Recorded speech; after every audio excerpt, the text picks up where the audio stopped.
2022년 달력을 넘기자마자 4조 원 규모의 천궁2 수출 소식이 들려왔습니다. 대한민국 방위산업 수출 역사상 최대의 성과였기 때문에 많은 주목을 받을 수밖에 없었던 커다란 이벤트였는데요. 하지만 비록 언론에서 천궁 수출 소식만큼 크게 다루고 있지는 않습니다만 이번 문재인 대통령 중동 3개국 순방에서 굉장히 중요한 성과가 있었습니다. 사우디아라비아와 우리나라가 인공지능 의료 소프트웨어 닥터앤서 구매 의향서를 체결했다는 소식입니다. 지난 2017년 세계보건기구에서 내놓은 자료에 따르면 한국은 오는 2030년 여성 기대수명 90.82년, 남성의 기대수명은 84.07년으로 남녀 모두 세계 1위에 오를 것으로 예측됐습니다. 기대 수명을 결정하는 변수로는 경제 수준, 의료 서비스, 사회 불평등 지수 등 다양한 요인을 꼽을 수 있는데 세계보건기구의 예측대로라면 한국은 전통적인 장수 국가였던 일본과 스위스를 모두 제치고 머지않아 세계 최장수 국가에 이름을 올리게 되는 겁니다. 기대 수명 증가 추세는 우리나라뿐만 아니라 전 세계적으로 벌어지고 있는 보편적인 현상입니다. 북미와 유럽의 주요 선진국들은 19세기 중반부터,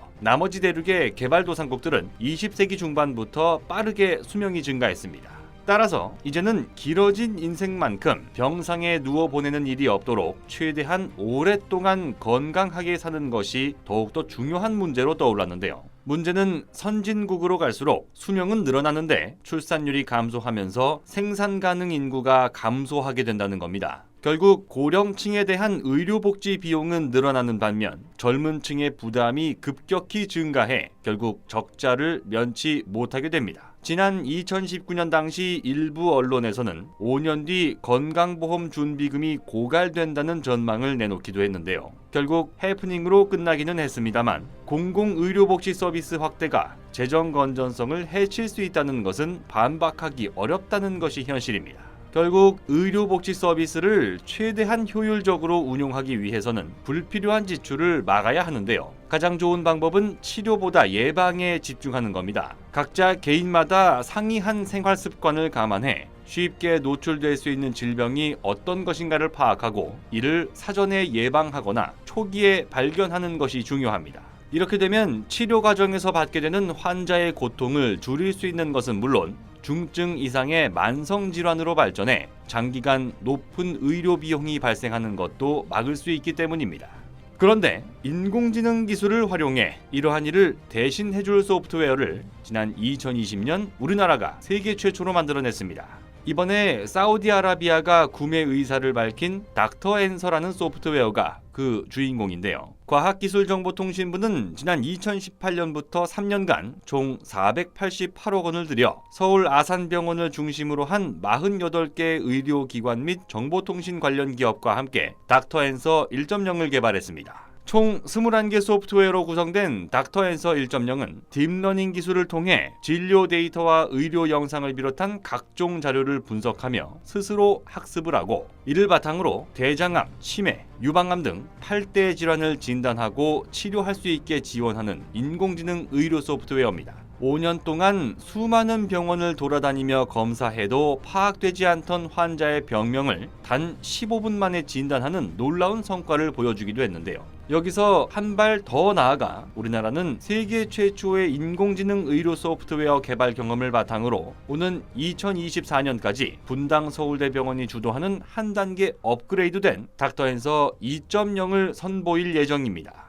이 과정에서 사우디아라비아는 지난 2019년 10월부터 우리나라와 인공지능 의료 분야에서 협력을 진행해왔던 것으로 전해졌습니다. 2020년 4월까지 사우디 현지에서도 닥터앤서의 임상을 진행하며 한국과 사우디아라비아 양국에서의 교차 검증 작업을 벌였습니다.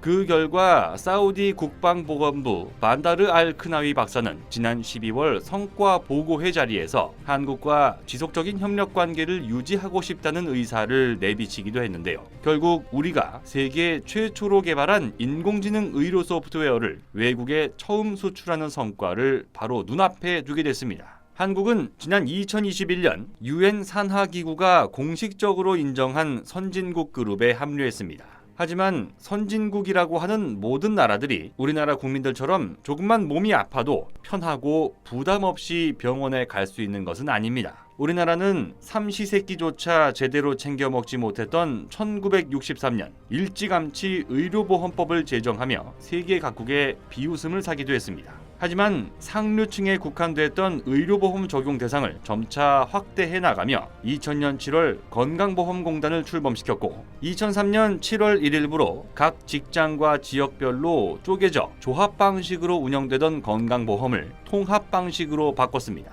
진정한 의미의 차별 없는 전국민 의료복지 체계를 마련한 겁니다. 심지어 한국에 머무는 외국인에게조차 건강보험에 가입하면 혜택을 줄 정도로 인류애적 가치를 실천하며 해외로부터 극찬을 받고 있습니다.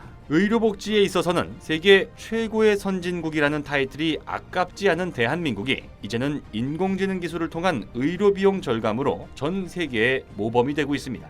곧 새로운 내용으로 다시 찾아뵙겠습니다. 좋아요 버튼과 구독 버튼을 눌러주시면 더 좋은 내용으로 보답하겠습니다. 감사합니다.